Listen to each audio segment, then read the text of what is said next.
It was a very small scene. People all knew each other, more or less, and we were sort of familiar figures on the scene. People weren't really looking to, fuck with us.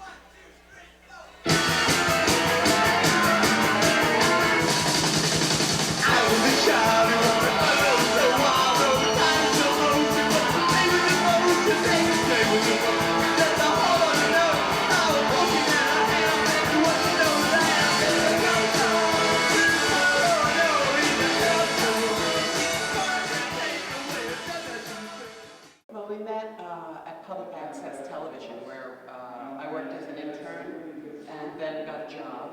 And then Emily worked as an intern and then she got a job. Right, that's right. At Manhattan Cable Television, which was at 23rd Street, and it was the very early days of cable TV. I guess the following year, I started videotaping bands at CBGB's, at the first CBGB's unrecorded band festival with a bunch of the guys that I worked with at Manhattan Cable Public Access. And we had this video collective called Metropolis Video. And we shot Blondie, Talking Heads, Heartbreakers with Richard Hell. And we were together for about a year. They lost interest. They didn't see a payoff involved. And at that point, I'd met Emily.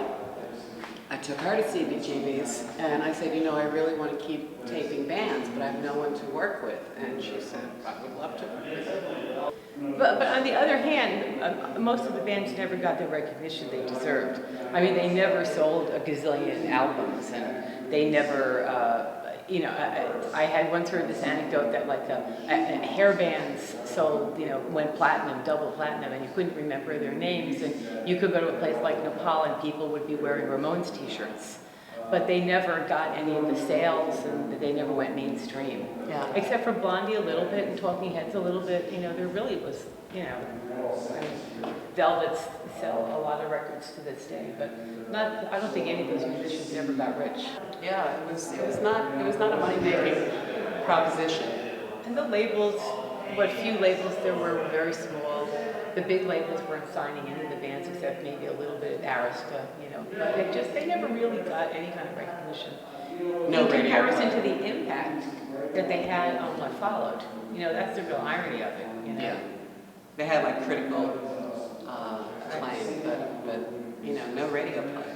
Yeah, and hence no giant, And some of them were cranky and difficult to work with. British bands ran to cameras. American bands, I swear to God, would run from cameras. I mean, the fact that we got them to agree to let us videotape them was a miracle. And a lot of bands wouldn't let us. We'd gone to England and did a show at the Institute of Contemporary Arts in London, and we did a video jukebox. And it was a big video jukebox. But the technology was so primitive that we basically put all of our songs on a video cassette, and when someone would press a button, I want to hear the Cramps' Human Fly.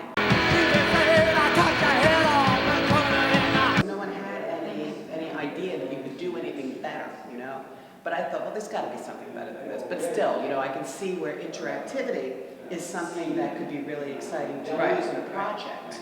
And so, we came up with this idea for the project, sort of hoping that the technology would catch up with us. Until we had time and we knew that technology was here to be able to really make it the way we wanted it to be. Back then in the late 70s, the whole peep shows, I was always kind of fascinated by the whole a lot of people worked in the sex industry, strippers and worse, and then peep shows. On our scene. Yeah, on our scene. Yeah. People we knew. And then the peep show was very interesting. There were ones where a movie would play, and you had to keep putting quarters in because the window would close, and you put another quarter in, the window would open again. And sometimes they would have live women on the other side, and you could talk to them and get them to do stuff. And men. And men. So the peep show idea was great, and there's not really any peep shows left anymore. There's one terrible, pathetic one that I went to and tried to take photographs at a couple of months ago. But in fact, the postcard for the show is the outside. A picture of the outside of the building where the last peep show in New York is.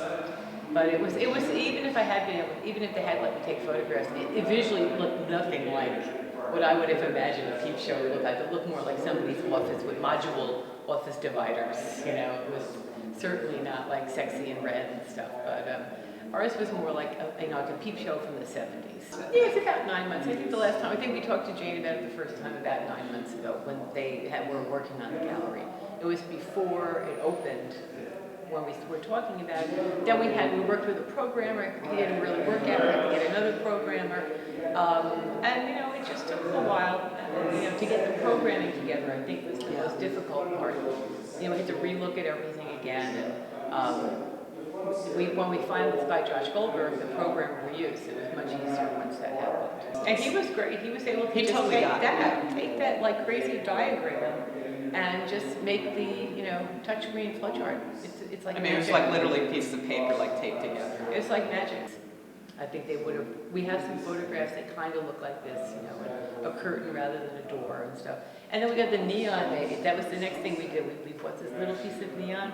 That's like a real inspiration piece, you know, that we'd have neon art, because I love neon, and we found the company. And then we did the big neon, and it all really came together great, and the gallery is so big, too. Also, you know, the metaphor for using the Peep Show booth, because it was, you know, the whole project is about sex. And at that time, sexuality was such a thing that people, what can I say, celebrated and lived day by day. You know, all our friends love sex, and we wanted to really explain that to people. And a lot of our friends worked in the adult entertainment business. And so the metaphor of using the booth was sort of seizing control of that metaphor and using it for our own needs and desires to be able to express our lives, instead of having the sort of creepy version of it that was in peep shows on 42nd Street. It was for solo viewing, you know. I know the opening night there were a number of people who said you should have had 2 headsets and then two people could have watched at one time. I said that's not really, it's for solo viewing. That's the concept, being alone at last. With the person you choose. With the person who's going to seduce you, you know, just sort of the erotic, you know, come on of secrecy and intimacy and, you know, being just with that person. That's what everyone wants. Don't you want to be alone at last?